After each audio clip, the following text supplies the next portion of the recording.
दिल पे तेरे प्यार का पैगाम लिख दूं।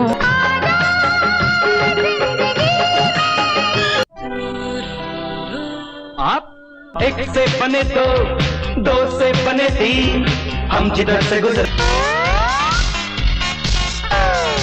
इतनी बारिश में हमें दूसरा गैरेज कहाँ से मिलेगा? वो मुझे नहीं मालूम, आप कहीं भी जा रहे तो बोलना जाने के लिए। लेकिन अगर उसने मुझे जान देने से रोका नहीं तो मेरा फोटो तो भरी जवानी में दीवार पर लटक जाएगा। एक लड़की अपने प्यार के खातिर जान देगी क्योंकि उसका दिल एक बेदर्दी ने तोड़ा है। दोस्तों, कहा जाता है कि 24 घंटे में से एक पल ऐसा भी होता है जब आपकी जुबान पर सरस्वती माता विराजमान होती हैं और इस पल और इस मोमेंट में आप जो भी बोलते हैं वो बात बिल्कुल सच साबित हो जाती है। और ये बात आपने भी कहीं ना कहीं नोटिस की होगी कि कई बार आप अपने बारे में या दूसरों के बारे में कुछ बोलते हैं और वो बात बिल्कुल सही हो जाती है। इसी वजह से हमारे बड़े बुजुर्ग अक्सर ये बोलते रहते थे कि हमें हमेशा अपनी जुबान से अच्छा ही बोलना चाहिए, क्योंकि पता नहीं आपके द्वारा बोली गई कब और कौन सी बात सही हो जाए। और सेम यही बात गलत बोलने के लिए भी लागू होती है, जहाँ कई बार हम अपने बारे में गलत बोलते हैं या दूसरों के बारे में गलत बोलते हैं और कई बार हम नोटिस करते हैं कि हमारे द्वारा बोली गई ये बातें बिल्कुल सही हो गई हैं। साल 1993 में दिव्या भारती जी की एक फिल्म आई थी शतरंज, और इसमें वो हमें एक डायलॉग बोलती हुई नजर आती हैं। अगर उसने मुझे जान देने से रोका नहीं तो भरी जवानी में मेरा फोटो तो दीवार पर लटक जाएगा। लेकिन अगर उसने मुझे जान देने से रोका नहीं तो मेरा फोटो तो भरी जवानी में दीवार पर लटक जाएगा। और इसके अगले ही सीन में दिव्या भारती हमें एक बहुत ऊंची बिल्डिंग के ऊपर खड़ी होकर नीचे कूदने की धमकी देती हुई नजर आती हैं। एक लड़की अपने प्यार के खातिर जान देगी क्योंकि उसका दिल एक बेदर्दी ने तोड़ा है। हालांकि ये मूवी का डायलॉग था, मूवी का सीन था, और उस वक्त किसे पता था कि ये बात सही साबित हो जाएगी। और आगे चलकर हुआ भी कुछ ऐसा ही कि फिल्म शतरंज का ये सीन करने के मात्र कुछ दिनों के बाद ही दिव्या भारती की ऐसे ही मृत्यु हो गई थी, जब 5 अप्रैल 1993 को दिव्या भारती के उनके अपार्टमेंट के 5वें फ्लोर से नीचे गिरने की वजह से मृत्यु हो गई थी, जो आज इतने साल बाद भी एक रहस्य बना हुआ है कि आखिर उस दिन ऐसा क्या हुआ था जो इतना बड़ा हादसा हो गया। उस समय अचानक से सुनने के लिए मिली ये खबर दिव्या भारती के फैंस के लिए और पूरे बॉलीवुड के लिए हैरान कर देने वाली थी। हालांकि उस समय दिव्या भारती जी ने फिल्म शतरंज की शूटिंग तो पूरी कंप्लीट कर ली थी, लेकिन वो इसके लिए डबिंग नहीं कर पाई थी।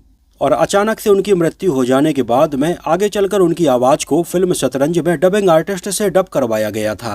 और आज इतने साल बाद भी दिव्या भारती जी का फिल्म शतरंज में ये छत से कूदने वाला सीन देखते टाइम पर ऐसा लगता है कि मानो दिव्या भारती जी पहले से इस सीन के लिए रिहर्सल कर रही हों और बाद में ये सीन हो गया हो। 1993 में आई फिल्म शतरंज दिव्या भारती जी के करियर की कुछ ऐसी गिनी चुनी फिल्मों में से एक रही जो उनकी मृत्यु के बाद में रिलीज हुई।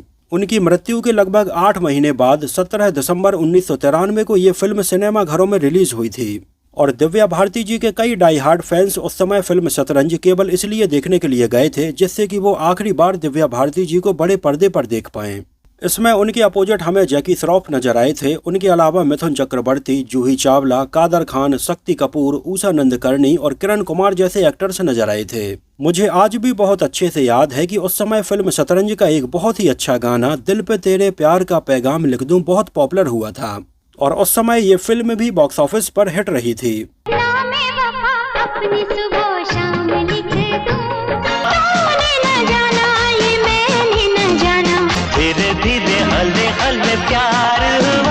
जहां इसमें हमें बिल्कुल एक ट्रेंड बंदर देखने के लिए मिला था जो बिल्कुल इंसानों के जैसे काम करता है, और एक अपने आप चलने वाली कार भी देखने के लिए मिली थी। फिल्म से जुड़ी ऐसी कई दिलचस्प बातें हैं जिनके बारे में चलिए आपको इस वीडियो में एक एक करके बताते हैं। एक्चुअली 17 दिसंबर 1993 को मिथुंदा की 2 फिल्मों के बीच में क्लैश हुआ था, जहां एक तरफ थी मिथुंदा की फिल्म शतरंज तो वहीं दूसरी तरफ थी उनकी फिल्म तड़ी पार। हालांकि उस समय मिथुंदा की इन दोनों ही फिल्मों के एक ही दिन रिलीज होने की वजह से इन दोनों ही फिल्मों के कलेक्शन के ऊपर बहुत फर्क पड़ा था, लेकिन इसके बावजूद भी लोगों के बीच में मिथुंदा की फिल्मों का ऐसा क्रेज था कि एक ही दिन रिलीज हुई उनकी ये दोनों ही फिल्में हिट रही थीं। इसकी कहानी लिखी थी संजीव दुग्गल ने, स्क्रीन प्ले लिखा था यूनुस सजावल ने और डायलॉग्स लिखे थे कादर खान साहब ने। डायरेक्शन की कमान संभाली थी अजीज सजावल ने, जो इसके पहले अपने करियर में इलाका, बाप नंबरी बेटा 10 नंबरी और अधर्म जैसी फिल्में डायरेक्ट कर चुके थे। और शतरंज के बाद आगे चलकर उन्होंने आंदोलन, माफिया, सनम और छुपा रुस्तम जैसी फिल्मों का डायरेक्शन किया है। फिल्म का बेहतरीन म्यूजिक एल्बम कंपोज किया था आनंद मिलिंद ने और टोटल 6 गाने इसके म्यूजिक एल्बम में रखे गए थे। इसका म्यूजिक एल्बम अच्छा था और उस समय इसके 2-3 गाने लोगों के बीच में काफी पॉपुलर भी हुए थे। जिनमें से सबसे पॉपुलर गाना था मिथुन दा और जूही चावला के ऊपर शूट किया गया गाना दिल पे तेरे प्यार का पैगाम लिख दूं।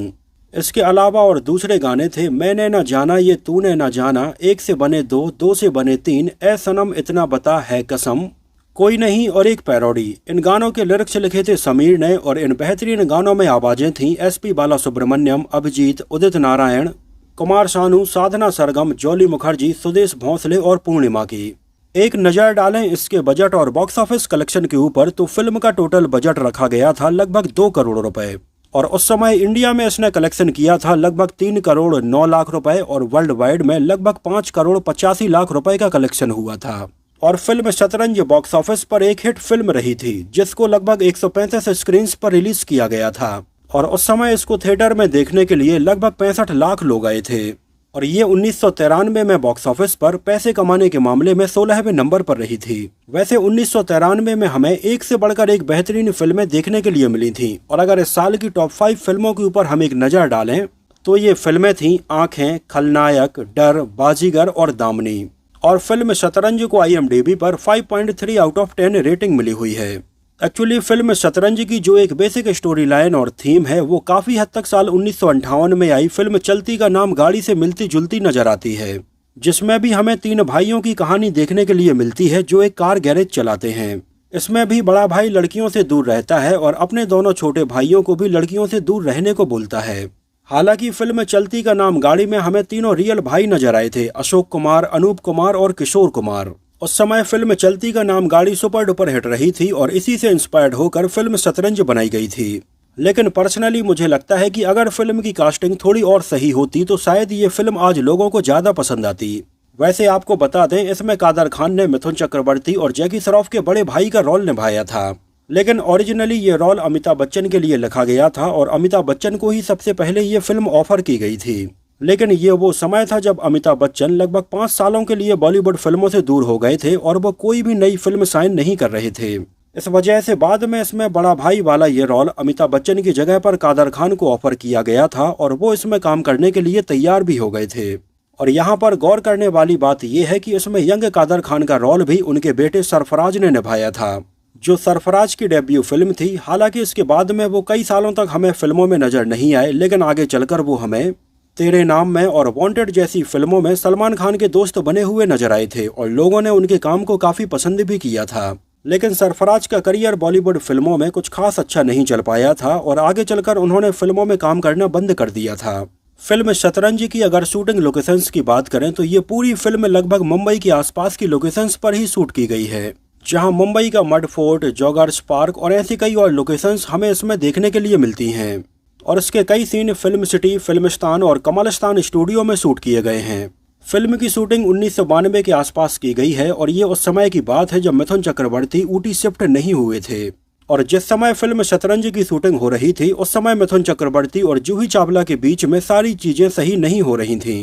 एक्चुअली उन दोनों मिथुन चक्रवर्ती और जूही चावला ये दोनों ही काफी बिजी एक्टर थे और एक साथ कई फिल्मों में काम कर रहे थे। और वैसे अगर देखा जाए तो फिल्म शतरंज में जूही चावला के कोई बहुत ज्यादा सीन नहीं थे, लेकिन फिर भी वो अक्सर इसके सेट पर लेट आती थीं और उनके लेट आने की वजह से कई बार मिथुन चक्रवर्ती को फिल्म के सेट पर उनका इंतजार करना पड़ता था। और इस बात से मिथुन चक्रवर्ती उस समय जूही चावला से काफी अपसेट थे क्योंकि उनकी वजह से फिल्म की शूटिंग डिले हो जाती थी। उस समय इस बारे में कुछ फिल्मी पत्रिकाओं में और न्यूज़पेपर्स में भी आर्टिकल छापा गया था। जब दिल पे तेरे प्यार का पैगाम लिख दूं गाने की शूटिंग होनी थी और जूही चावला समय से सेट पर नहीं आई और मिथुन चक्रवर्ती लगभग 4 घंटे तक इंतजार करते रहे। और इस बात को लेकर मिथुन दा काफी गुस्से में थे और जब फाइनली जूही चावला फिल्म के सेट पर आई तो उन्होंने मिथुन दा से बोला कि इसमें उनकी गलती नहीं है, उनके सेक्रेटरी की गलती है जिन्होंने सारी फिल्मों की डेट इधर उधर कर दी है।